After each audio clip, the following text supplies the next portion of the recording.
And Strike a Light, we meet the everyday heroes carrying the pride of our nation to next year's Olympics.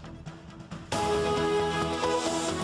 stay with us because still to come on calendar tonight.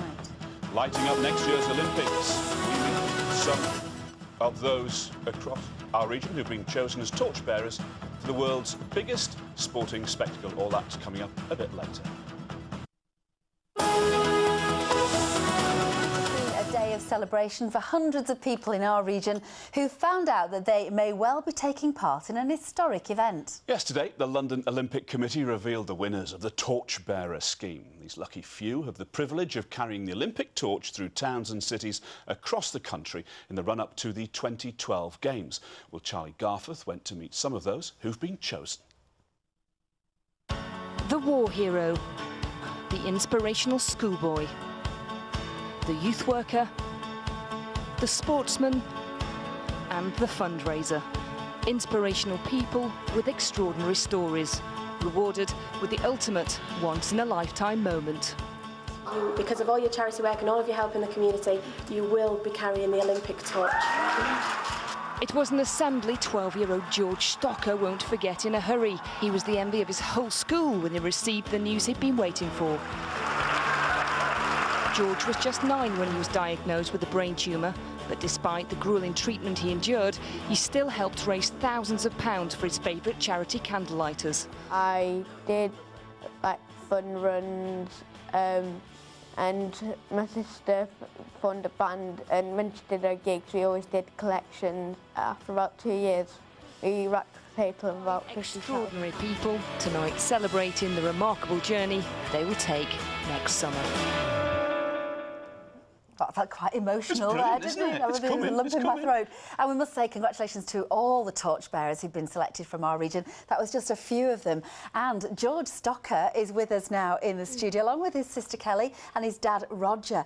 George, what was it like when you got that email to tell you that you were one of the chosen few? I just couldn't believe it. It was amazing. It's a one-in-a-lifetime opportunity. I bet. You're really excited to think, I'm going to have my hands on the Olympic torch. It's very special, isn't it? Yeah, it's really special because it's been going on for generations, and I'm so excited that I'm holding it. Wow. All the school as well. We've got the pictures of you when you actually got into the replica there to have a look at it in school, hopefully. 1 second, there we are. Now, your friends must be really, really jealous.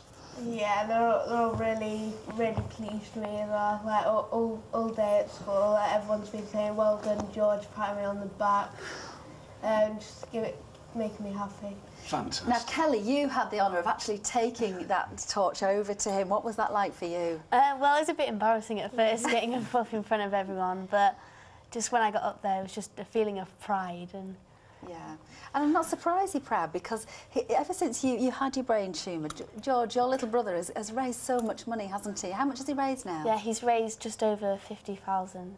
All for the Candlelighters charity. Yeah. Fantastic. And it's been, I mean, the whole family's been pulling together on this, Roger, haven't they? Yes, yeah, we've all taken part in fundraising events. So Louise abseiled down a big building a couple of weeks ago. That's Mum, yeah. Mum, and yeah, we've all been doing runs and bike rides and just lots and lots of different things. And I think we've had over 1,000 people do some form of fundraising for us, which is brilliant.